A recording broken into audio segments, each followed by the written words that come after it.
maybe just sit relax. There's chairs here. There's chairs here. That's a good thing.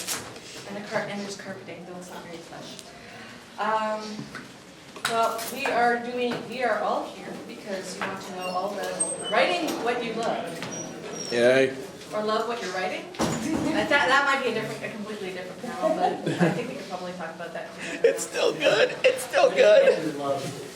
Yeah, I think that might be another panel. I don't know. I'm going to introduce myself, and then I will let everyone do so. I am Karen Dales. I am the award-winning author of The Chosen Chronicles. I forgot my books at my table, which I have a table in the dealer's room. And my books are greatly influenced by anime, because I am a huge otaku. I've been with friends who understand. Otaku pride. Yes. So,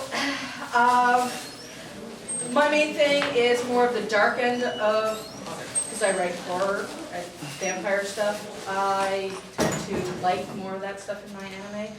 But this is about writing what you love, and I write about what I love, which is vampires and dark and scary and all that good stuff. As long as they don't sparkle. No sparkling allowed. No. We were all thinking it. Sparkle? This is the only Twilight sparkle. I believe one panelist that I was similar at, like last year's at best, when he said Count Chocolate makes a better vampire than Edward does. Yep. Oh yeah, at least he likes chocolate. Chocolate is tasty. Yes, chocolate is tasty, and it gives you the same thrill as a good orgasm if you eat it right. Oh, that was lemon. So that's me. I'm going to probably blather on endlessly about nonsensical stuff, but that's okay. We have Derwin to moderate me for certain things. This is Derwin Mack. He is an awesome author. Yes. And if you have not gotten his, then you have to, because I read it and it's awesome. Well, thanks. Yes, and this too is a novel influenced by anime. It's about an otaku who falls in love with a waitress in a cafe, only to find out she's an android. Well. And then he joins the Japanese Navy at the worst possible time, just as they reintroduce physical punishment and head off to their first war in over 100 years. So it's awesome. Yes, it's on Amazon. It's been recently published by a Canadian publisher, so it's on Amazon. And well, I'm on this panel because, like Karen, I am a novelist and a writer. And you write what you love. That's right. Yes. Yes. So because it's just two of us against the massive board here. Uh-oh. Yeah, I know. Yeah. Well, what's your take on the panel topic? No matter what you want to write, there are always ways to do it better and have more fun. Yeah. Well, I take it most people here like to write. Hands up. Okay. And here's another question. What you write, how many of you are writing it for your, now this is going to sound like a funny question, how many people are writing it just for your own enjoyment, and how many people are writing it with the hoping that it might get published later on? Well, let's break that. Okay. Do you mean fanfic? Yeah. that includes fanfic. Fanfic kind of falls in between. Yeah. Yeah. Who here writes just for themselves and doesn't plan on ever seeing their word in big print or whatever? Okay, cool. Of course, like so many shows that people like. Yeah, like fan fiction and stuff like that. I mean, that's awesome. People who will at least understand what you're trying to write about there will read. Yeah. Fanfic is the middle. Yeah. Who writes fanfic? Okay. Who writes to hopefully eventually get to their novel in some format for the masses? Cool. I'm question though. Fanfic necessarily like. If you rewrite like a particular story that you know will like completely like different characters and circumstances, that's still fanfic. I'm not. No. Okay, fan fiction, as I understand it, is where you take something that's already been published, or serialized on television, or serialized elsewhere, like or commercials, or in movies, and do for yourself what big name, come on in, yay, we have Julie! Yay, Julie! And fan fiction is basically you're writing to continue a story, or you see a story that you would have liked to see in the show or whatnot, and Or you're just writing random stuff involving the character. Or just random shipping. or you want to develop the character more. Pride than and what you Prejudice see. and zombies counts as fan fiction. Oh, God. May I apologize and say that for you guys, when you're signing over there, it's gonna take more than 15 minutes to get from there to here. So my apologies for being late, guys. Especially when they keep redesignating which doors are exits and which doors are entrances. Oh, that didn't work out. Just my quick little introduction. I'm Julie Ichida. I write science fiction and fantasy, and these wonderful people are my friends as well as fellow writers. And you obviously started going and got it all going, so great. Yes, because you know, I was late. understandably so. I was. So we have a big group of people here who write from different levels, from just for themselves to fan fiction to hopefully seeing their work in published form for the masses. Excellent. So, and we were just wondering who's moderating? I am, but that's okay. That was exact. That first thing was elicit from the audience what they love to write. Go. Would you like to depend on you? I am psychic!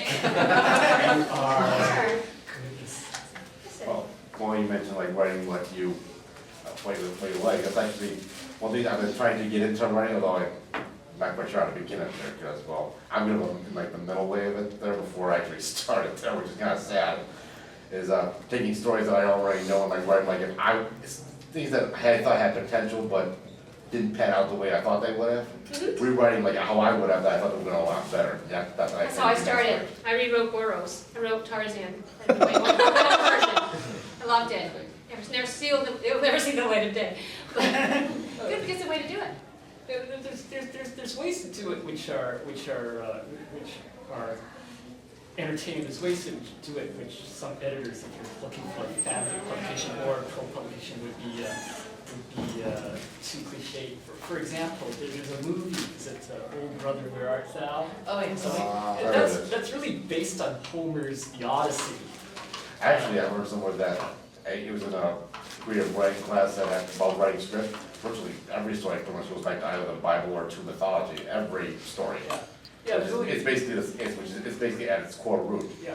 It's just the same thing. Every story is pretty much But the I It's will just a say to different you format. that every single person in this room could start from the same premise, and I give you 15 minutes, and we would have a different story Oh, from yeah. every one of you. Yeah. So it's Yeah, irrelevant. We all walk on two legs. We all put our pants on, usually one leg at a time. That's the idea that all the stories have come from certain seeds or have been done before is crap. Yeah. You guys are going to invent absolutely fantastic stuff. Well, that's not quite what I meant. I just meant that the very basis of it. Basis. The basis there, but Yeah. the interpretation The is interpretation yours is yours. alone. Yeah, I mean, if we quote, and that's where the phenomenon of flash fiction is coming from. Oh, what's Define that? that. I'm sorry. Flash fiction is where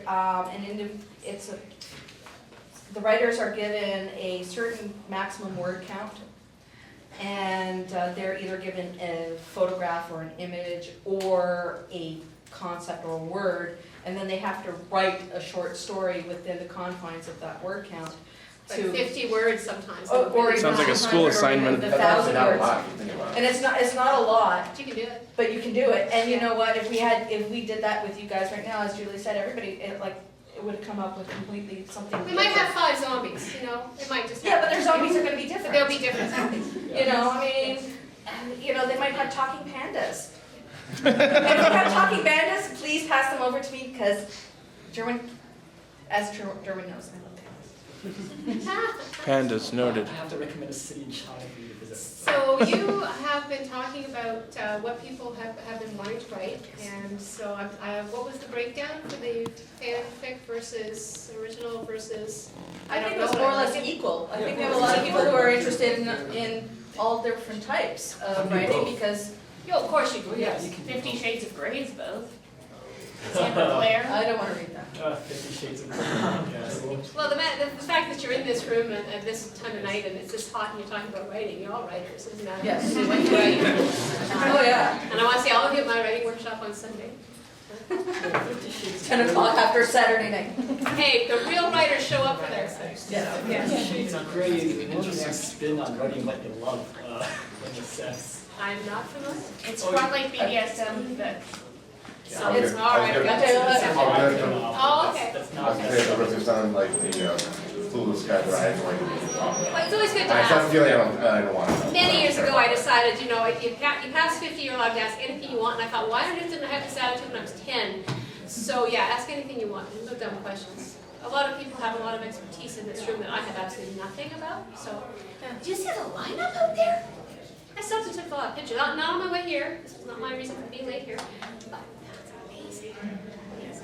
But yeah, so I mean, I think the biggest thing here is that the reason why there's so many different genres out there is because there's different things that call to us, speak to us, and then we have our own inner voices that want to be heard, whether it's to be shared with a couple of friends or writers group or online or eventually to be published. And I think there's this saying that everybody has at least one book in them, and I really do believe that.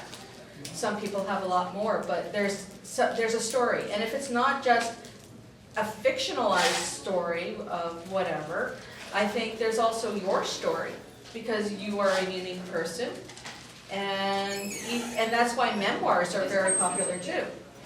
Absolutely, and actually, we can get back into memoirs and that sort of thing at the end, because I do have something to say towards that, but deep door.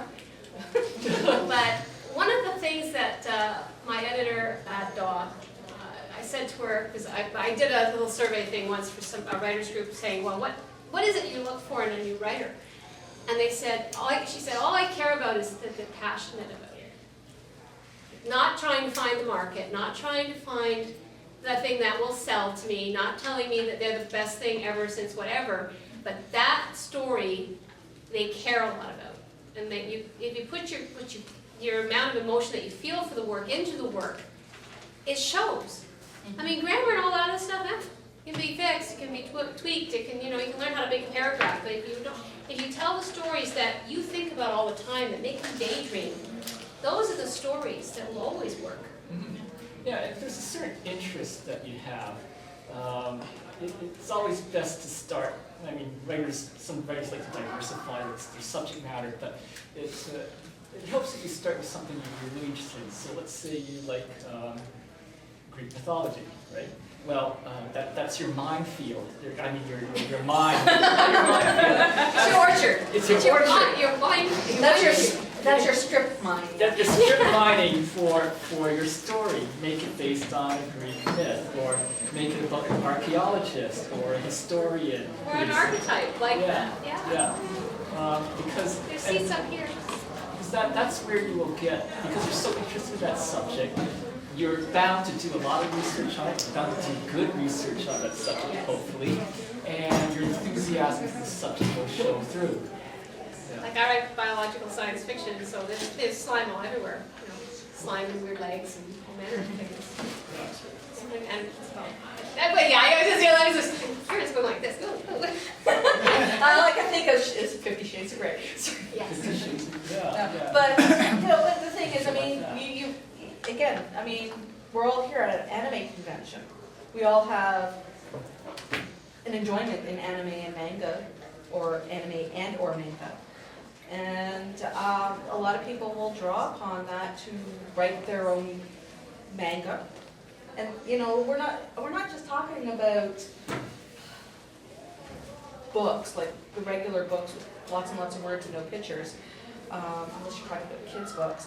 But I'm talking about manga, and I mean, there's a lot of people who love reading manga and are good at coming up with ideas of their own. I mean, how many people who here have gone into the dealer's room and seen the plethora of manga that is out there, and that's only a tiny little bit of what's actually out there. Yeah.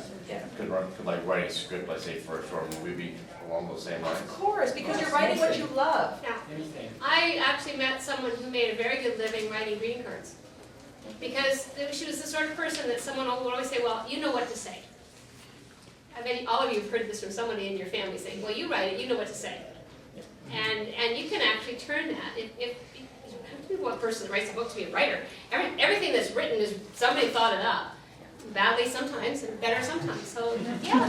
Even the person who put together our programs had to write it. Yes, and then we have a panel on editing. No, I'm not saying that means editing. I'm saying there's a panel on editing tomorrow. So give us some of your, like one of those things we want to do is help you do it better and help you succeed at what you're doing. And that doesn't mean necessarily publishing it. That means just enjoying it more. So anybody got problems or things they want to ask about? Just let's see if somebody else comes up first. Just okay. No, I'll get you second. Yeah. I often have a lot of times actually convincing myself to put pen to paper or whatever. Do you have any tips for actually getting started? Oh God, yeah, that's hard. We all have Yeah. That's helpful, isn't it? That's helpful. Knowing exactly how to begin it, that's sometimes the hardest part. No, right? well, I think. How do you begin? In the beginning, there was a piece of paper. Paper or screen? That's a legitimate question. Well, the thing is, I mean, I know that for a lot of authors, sitting in front of that word processing thing, seeing the cursor go bling, bling, bling, saying write something. Now, it can be very daunting, but I've written both ways, both in terms of writing on the computer, which, you can be really, really fast depending on whether you type like this or you type like this. And your quality of writing is very different. When you're writing on the computer, you're actually using both sides of your brain to create, because you're using both hands. When you are writing on a piece of paper, you are actually forced to go slower because you have to create each individual letter. So, and of course, if you're left-handed or right-handed, you're going to use the other side of your brain to create. It's a slower process. It can be a very slow process. But sometimes, I know for myself, I'm more apt to go blank piece of paper, pen, let's start cleaning it up. Whereas seeing that cursor blinking at me, and knowing that my internet connection is on, and that I can just go click Facebook. How do I start? Deadlines help me start. Now, And then I'll just intercede here that you can make your own deadlines. Yes. That's certainly how I start. Go ahead. Yeah, and you're right. Deadlines can come from several places, but deadlines help me start. First, there's always the editor's anthology deadline. There's the anthology, which Julie knows very much about. One of mine. Thanks. And there's submission deadlines from certain magazines have a certain reading period, so there's a deadline for that. But you can also, like Julie says, set your own deadlines. Like for me, sometimes the deadline is I want to get this done before Christmas. Because I know if I don't do it before Christmas, I will never get it done because I'll get stuck in some sort of lull with the holidays, right? Or I need to get this done before I go on that trip to San Francisco because I don't want to lag then. Another type of deadline you can have is if you ever join writers' classes or writers' groups, they impose deadlines on you because you have to bring your story to critique at a certain date or a certain class, right? And then there's also informal ways to set deadlines, like some of the stories that writers get are just. And Mike Stackpole had a whole online anthology of this, the stuff that people couldn't really sell anywhere else, but they wrote it just for the fun of it, right? Outrageous, bizarre stuff. And for that, the deadlines are often, the writer's friends egging them on to get it finished so they can see it, right? So find a dedeadline somehow, even if you can impose a deadline, like Easter or your vacation or whatever. You can also, sorry. I was going to say, are you going to talk about deadlines? Yes, you can also impose the deadline of a daily word count. Mhm. So you have to complete a certain number of amount of writing by the end of the day or by the end of the week. And instead of having large imposing ones where, if you're a procrastinator, that could be a problem. But if you have something where it's in piecemeal like that, it can be very helpful to you as well. Now, there's the other side of this question, and it's not, it's getting the creativity started, which may be where you were coming from. And for myself, I find it's very much about physical space. I get a whole lot more written down when a bus is late than I do sitting in my office, and I think that's because there's nothing else I can do, plus I'm very focused. There's people around me, I'm trying to ignore them, so I focus. A lot of people like writing in coffee shops for that reason. The other thing is make sure you're feeling good before you sit down to write. Don't make it a chore. It should be something that it draws you to it. Is this helping? Okay, we have a couple more questions to take. Yes? I just have a small anecdote about deadlines that I thought I'd like to share. I took writer's craft in high school, as I'm sure we all did, and most of us anyway. Biology, sorry. Yeah, go ahead. Right. Every submission I ever submitted was a minimum of a week late, but that didn't stop me from being the top in the class. And I took the course twice. It takes what it takes. It takes what it takes. And are you done with the back? That's you? Oh, that's You're not the very back. You're sort of Oh, sorry. mid-back. I was just going to add as well, a lot of the time getting something started is just overcoming that initial friction to write. You see a blank page and you're intimidated by it. I have sat down and typed the letter E until, no really, I've just typed the letter E until all of a sudden I start going like this. The other thing I do is I put on really loud music, really loud. I got a subwoofer under my desk and I just go. Nice. And whatever you find works, and actually the worst thing is, the anecdote myself, I got so good at this that I'd actually be sitting there thinking the subwoofer was going and the music was on and my husband would walk in saying, are we supposed to be quiet? And I said, why? And he said, I went, I haven't turned it on yet. Pavlov's dog has nothing on writers. Yes, sir, I've been waiting a long time. Well, it's just that if you're, it's sort of like, for a particular genre I was trying to write, like, if you have like I say it takes place in like, sort of in the future, but it's not like far in the future, but it's like those certain situations that occur, but you kind of want to let the readers know that. But I was told like in another panel, like, you're not supposed to info dump like right at the beginning, like tell them everything that's happened. I mean, how do you do that without boring the reader in the very beginning? Well, go ahead, Mary. We're not info dump. Something, yeah. Well, I was going to say, if you're learning to write, for heaven's sakes, just go ahead and dump. Go Yeah. back and do the revision, and you will see where it's happening. And you will find ways to make it work better. Sometimes an info dump is just fine. I think there's this one, I forget which novel it is, I wouldn't have read it myself, but it's a military SF where there's something like 15 pages to discard a good gun. And apparently the fans love this. It is an appropriate info dump for a military SF. Time for Red October's like that. There's a long section about how the submarine works. And I would find that cool. I love the submarine. I love But that. Yeah. Even Tolkien info dumped. Yeah, but I mean, you love that. So it says in your story. Yeah, and the other way to do that is do a lot of reading. Writers should always do a lot of reading. And when you do a lot of reading, you find how other people info dump without making it look like an info dump. Or you know which ones you sort of always flip those pages when you go for the action. Yeah, because there are certain ways to dump info without making it look like an info dump. You know, you can do it gradually throughout the story, where you can have people suddenly tune into the news, or you can have You can have a prologue that describes the history. yeah. But yeah. If I may on that, this is an example that came up recently with something else, but for the best info dump given was actually referenced the first Men in Black. If you just watch them go, and you're going about halfway through and you're going, I get everything. I had to rewatch it because of this, and going, yeah.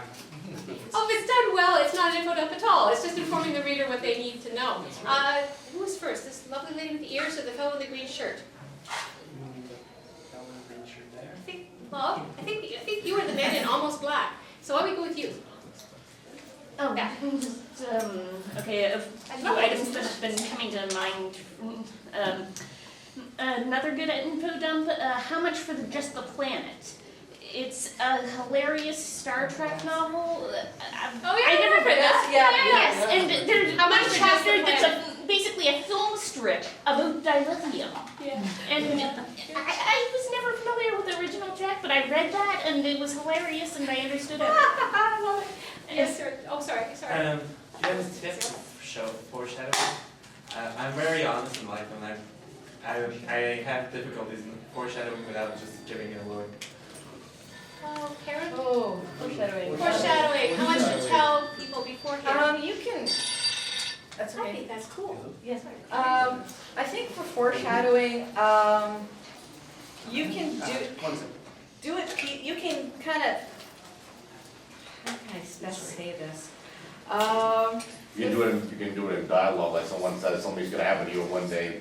No, that's too blatant. I mean, we're talking about foreshadowing in the sense that, you can kind of lead the reader on to a sense that they think they know what's going to happen later on.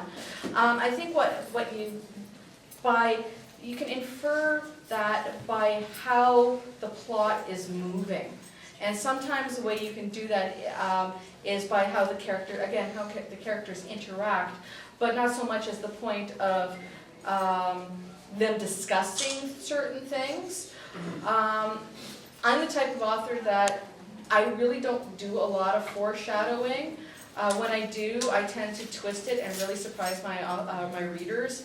But I think with foreshadowing, you can lead up to something through the actions that the characters are going through in terms of the plot. Yeah, and when you say foreshadowing, the best way I can describe it is that when things happen, the reader should feel it was inevitable that was the course of events.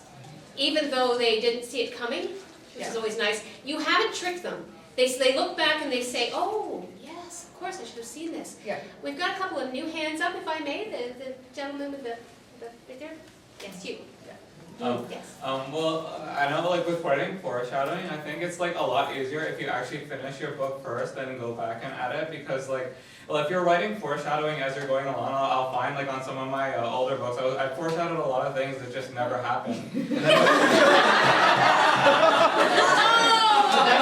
Yes, we call those plot holes. Yeah, we're talking about plot holes. Okay. That It could lead to a depends. whole, Yeah. Is there any fix it? Yeah. Go ahead, Karen. Well, it depends, because, I mean, you can do it that way. It depends on whether or not you're a plotter or your pantser. A plotter is someone who writes everything out beforehand of the ideas of what they're going to be doing and their plots and stuff like that. Or you're a pantser where you don't have an outline at all, and you're just going by the seat of your pants and you hope that everything works out. Yeah, one thing I will say, it's a very powerful tool. And I'm just writing, actually it's due today, I've got a short story. Deadline. Oh my God. But my editor's on holiday, so it's good to ask that question. So anyway, the foreshadowing is, the first scene is the character almost dead. Right off the bat. Yeah. So that's foreshadowing of the kind, unless it's actually like a zombie. But no, the character has arrived in a position that's actually almost terminal, and the rest of the story is how they got there. And I did it on purpose because it must be short. It must describe how this character came to be where she is. So I decided, okay, I'm going to start with the major event. The major event is the fact that this is her state. And it's working well for that story, but I would not do that in a novel because nobody's going to read another 500 pages to get to what happened to her. But they're going to find out what happened to her in 3. So I figure I can get away with it there. There's a claw back there. I have to Yes, it's metal arm. Oh, yes, yes, yes. Metal arm. How would you recommend writers can work to make their writing more present? I sometimes feel as if the reader is removed from what I'm writing. I want them to be right there dealing things along with the character, and I have to do that. Okay. Smells. Visceral sensation. Yeah, visceral sensations. What they use all 5 of your senses. Real risk, like a risk Yeah. a reader would believe. Yeah, exactly. I know one author who wrote a part of her novel in second person, so everything was you, not I or anything. So you are doing this, you are doing that. So I mean that's the way she did it. It was just, I've never read a book like that. It was quite incredibly well done for that. I mean that's a completely different way of doing it, but yeah, if you can feel it in your gut, and if you see it, smell it, taste it, and you can put it in that book that character is having that visceral experience that you are having, then you know that your readers are going to have that same feeling and flavor, so that when your character bites into that apple and it feels that the flesh give into the sweet center of the, you're like, your mouth is going to start glowing and you're like, wow. And it works really well with erotica. And on that note, I'm going to ask this gentleman who's waiting very patiently. You guys are great. I hate to beat everyone else's, but I got my own question. That's okay, this is great. For more climactic moments, or just any kind of more action-filled moments. In other media like TV and such, it's easy to kind of have these I longer, hate them all, you yes. know, on kind of less dialogue-heavy moments, but in just the written word, how would you kind of keep readers going? How would you kind of keep people Go for it, Jeremy. interested and Yeah, keep yeah. the speed up? And this is actually related to the previous question about engaging the reader in there. Like fight scenes are a good example.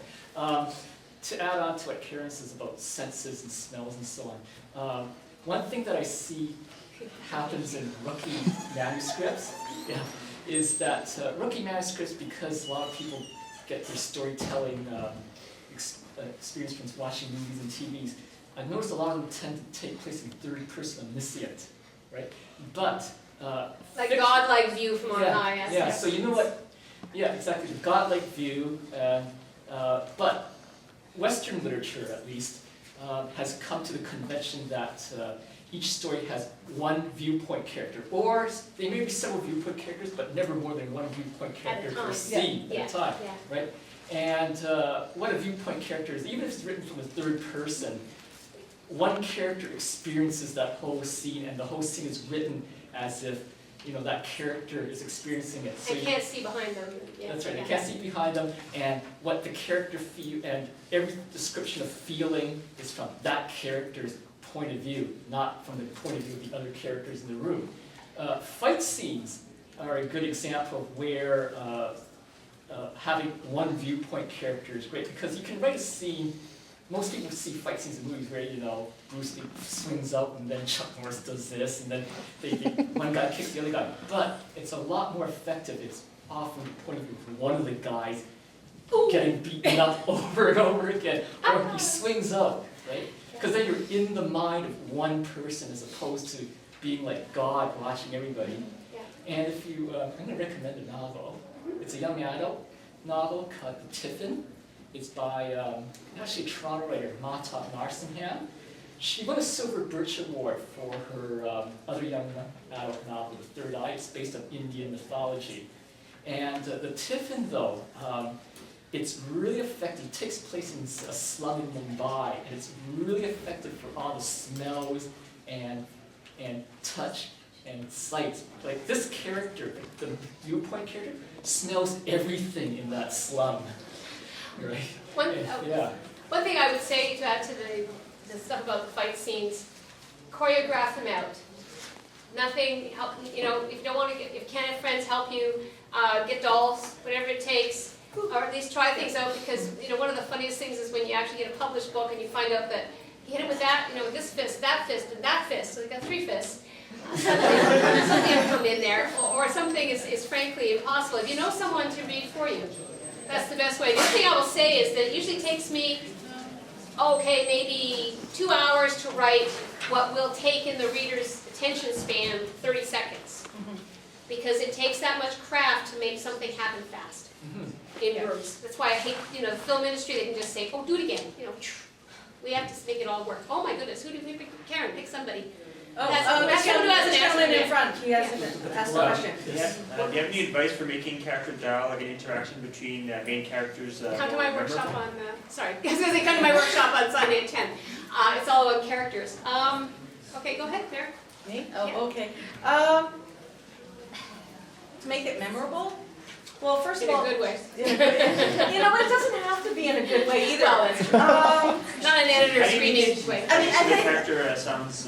Well, you have to find the voice of the character. I mean, you have your voice as the author in the style that you write, but you have to make sure that, I'm sure Julie will discuss that in her workshop, that each character has their own unique way of speaking and their own unique style of speaking, just as we all individually have our own way of talking and having different ideas of how we come up with our dialogue. So I think in this case, I hate to say it, but you more or less have to become somewhat multiple personality disorder and have a conversation it's like, hi, how are you doing? I'm doing really great. How are you doing today? And it's like back and forth. It's like right back. Like, and then you, the author, is like trying to write it fast because the characters in your head are having a conversation and you're just trying, you can't tape record it, so You you're know it's writing it working fast. when it gets to that pace. Yeah, exactly. But, RPing is actually really good for that, good, like role playing. yes. Yes, Online role art. playing, Yeah. and listening to other people. If you want to write someone that's older, go talk to someone that's older. Or listen to them, you don't have to. I have a usual way to learn how to write dialogue, and Okay. this is interesting because one thing you see a lot of in rookie manuscripts is people speak too much, right? They Yes. talk in paragraphs instead of sentences. But next time you watch TV, turn on the what do you call it? The subtitles, the captioning, right? And read the captioning because TV dialogue tends to be pretty quick. People don't speak in sentences in Your ear paragraphs. fills it in, yeah. Yeah, it's a lot of you said this, you said that. It's very quick dialogue, and that works well. It keeps the story moving at a quick pace. So read the captions. It's amazing how you can learn dialogue. Yeah, no, that's an excellent way. We had one at the very back. Yeah, the gentleman in the back row, you had your hand up and. Oh, fingers I was going? gonna ask something along the lines, so he answered my question. My question was basically, if characters were discussing political or religious viewpoints, should it be more dialogue or should it be a paragraph describing what they think, as opposed to what they're saying? It depends on your story and how you're working the story. I've heard it both ways. There was one that's was a storybook series by ex-Navy SEAL, mainly action series. He sometimes, and was from his perspective, first person, actually said like, I will not go into details of our discussion, but it basically broke down this. I felt this. He kept, remember this, that when it got to like the main point, he started putting in the dialogue there where it became when it finally came to a head there. Yeah, I So mean, it's There's one way many to- ways to make Yeah. it work, yeah. Write it out. Write it out. If that's what's in your head, write it out, and you can always go back and edit it. Yeah, religion's interesting because I've written 2 novels about religion or religious themes. Very good novels too, hold that. This was about Yes. Buddhism and Shinto, and my first novel, Moon Under Your Feet, is about Roman Catholicism. But like people can talk about it.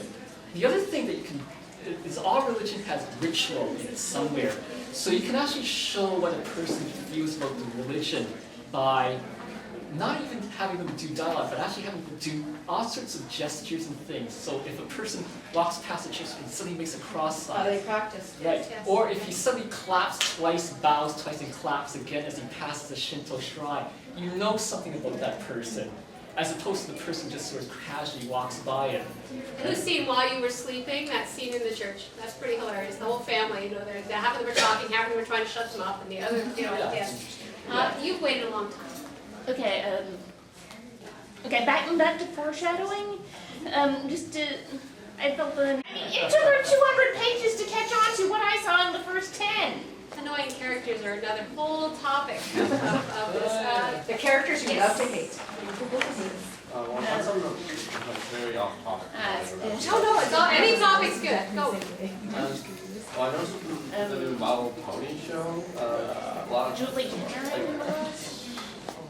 fans would see stuff in the show and then love it and make this huge fan fiction about them. And eventually they just keep on growing and growing and growing. And Hasbro starts adding them into that. So I want to make something like that. So how would I invite fandom into canon?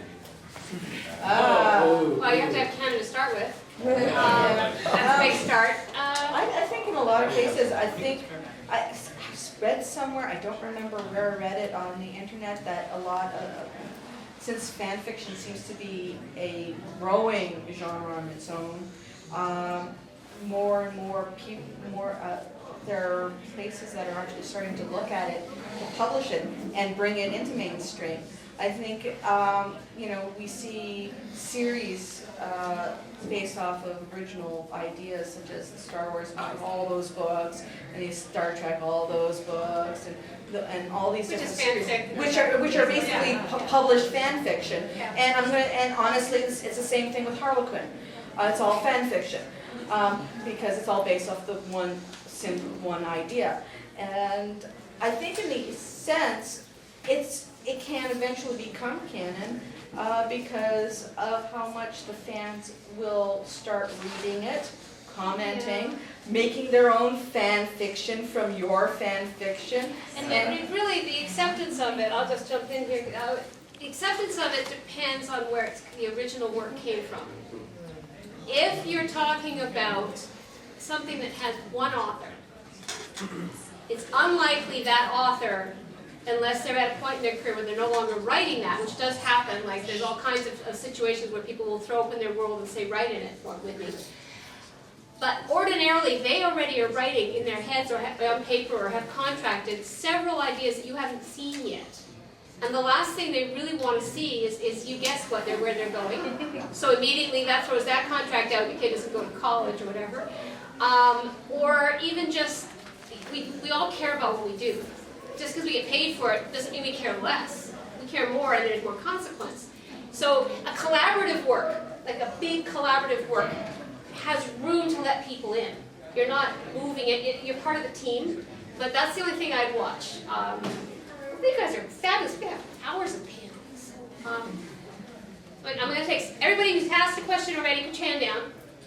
And I just wanted to comment on that one in particular, and I'm out myself right here saying it. With the stuff that has gotten into that show in particular, they are remarkably could not have planned that in a million years. You're talking about Derpy, who was an animation glitch someone stuck in as a joke. You're talking about Lyra and Bon Bon, which was because an animation glitch where one of the characters was sitting really stupid on a bench. And the third one is they had to basically pump Luna into the second season in 2 seconds because if they didn't, they were going to lose complete control of that character. You cannot plan this stuff. The only other version of this I've ever heard of is in Beast Wars, Beasties, whatever, where they actually had a massive BBS fan thing going on at the time. And this is just an interesting little bit of trivia. Anytime they gave a grid coordinate, some stupid thing, that was a fan's name. That's fantastic, and we do see that a lot. Yes? Yeah, I write mysteries, so like I've been able to figure out how to write them the best. Just write them backwards so you can layer things. My mom is an avid mystery reader. She figures out my mysteries every time. Can you guys give me clues on how to get over the fact that someone can figure those things out? Have someone else so read it quickly? before you worry about it. She knows your head. Yeah. She's got an unfair advantage. I can tell you that right off the bat. She knows you inside and out, and so Try to fool someone that's a naive reader to you, and you'll have no trouble. Check to make sure she's not flipping to the back first. Oh yeah. But good for you. This Reading is it manga style. It's great.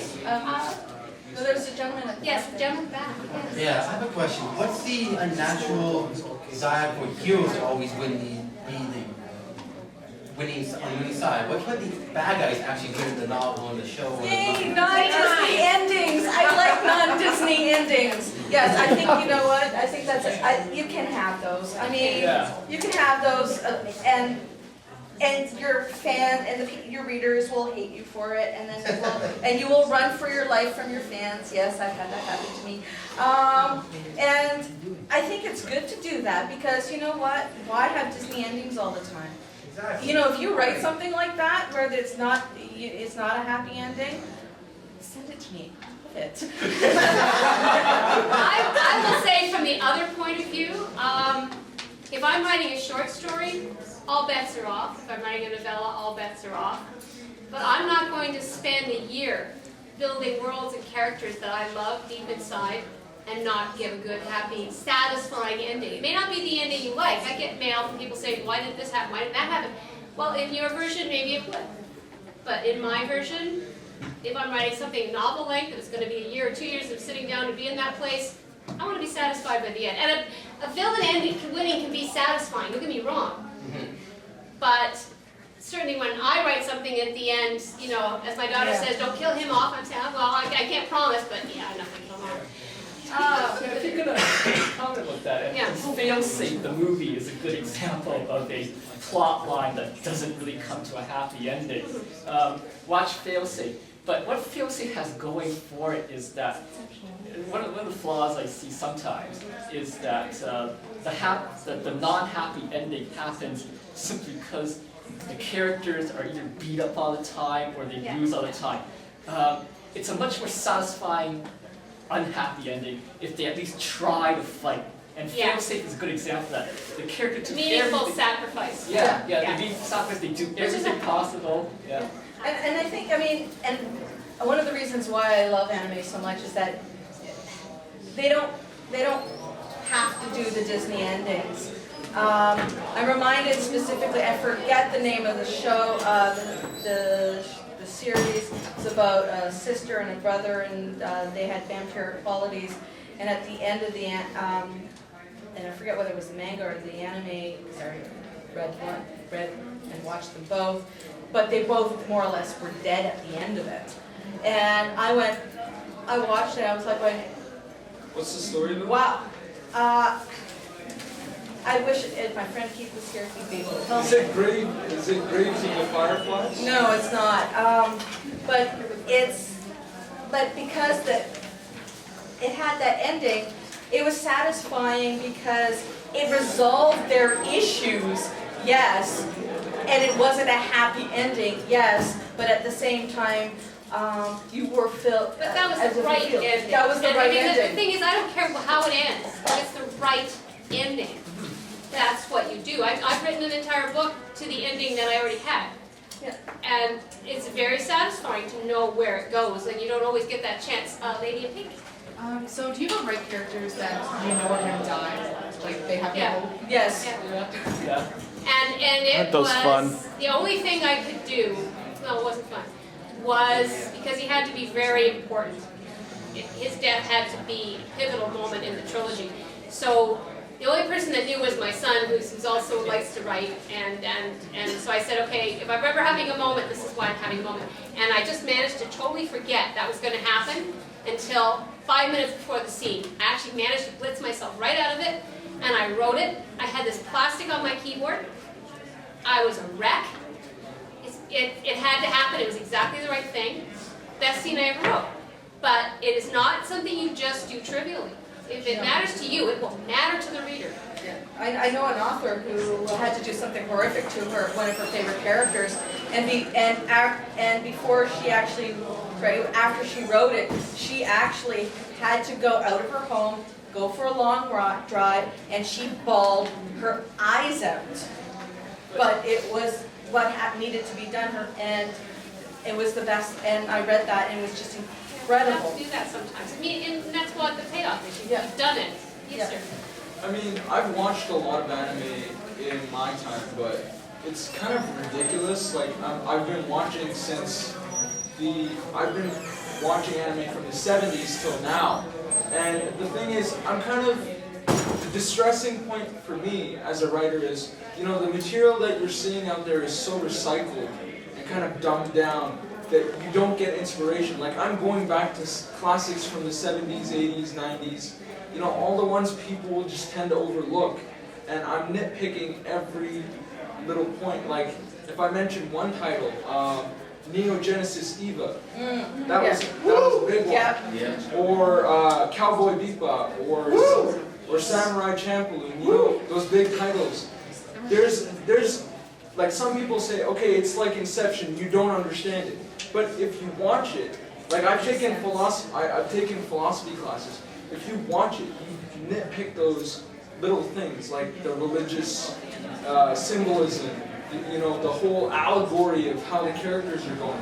Like, that's what I need to write, right? And usually what I do as a writer is I don't write it on paper. I usually video record myself role-playing a character.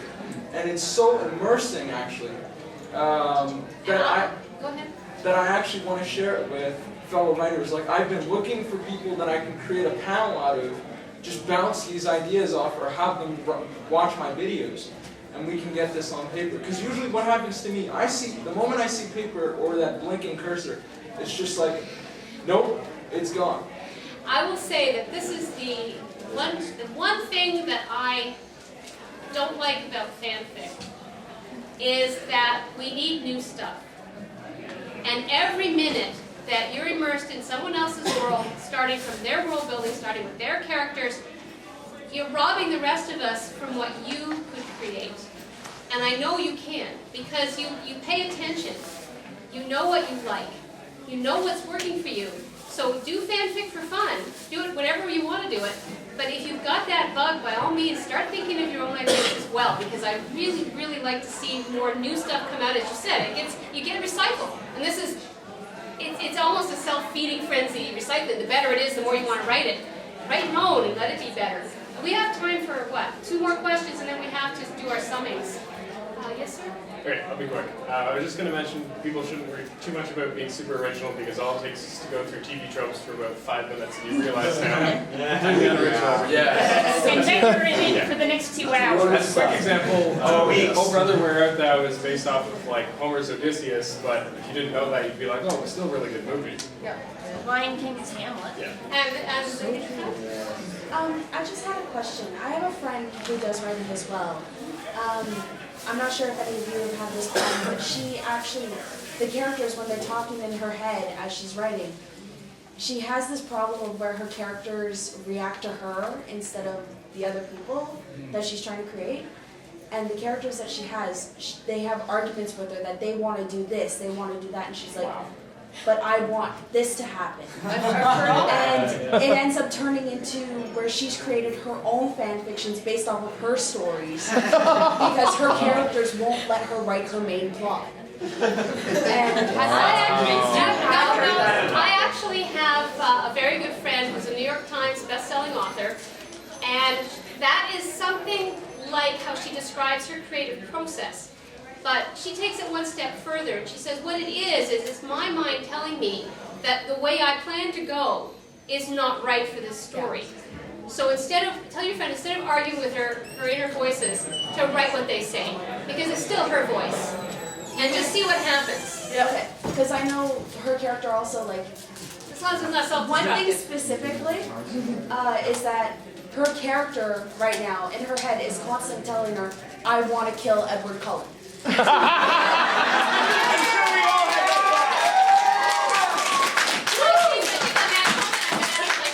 To give one last statement, because we've got to We've go. all had that thought. Listen to the voices in your head, because obviously they have something to say and they want to come out. So don't, as long as they're not destructive to other physical beings. But yeah, listen to what your gut's telling you. Listen to, as what your friend says, when your character's saying, no, I don't want to do this, there's a reason for that. And it means that your subconscious has been working on it. And sometimes when you can't write a word about your story or whatever, take a step back, go do something else, because it means that your subconscious, it gives you your subconscious time. Bubble bath. Yeah, exactly, to figure it out and stuff. And then when you go back to sitting down, it's like, bleh. It's like, where did that come from? I don't know. And the characters go, we were talking behind your head. If you want to write what you like, read a lot of what you like. Yes. That's very true. And pat yourselves on the back. Sitting down, writing, putting your dreams into paper, into any kind of concrete form, whether it's video, whether it's the written word, or whether it's music, that's huge. You're making the planet a better place. So keep doing it. Come to the Writers' Workshop on Monday.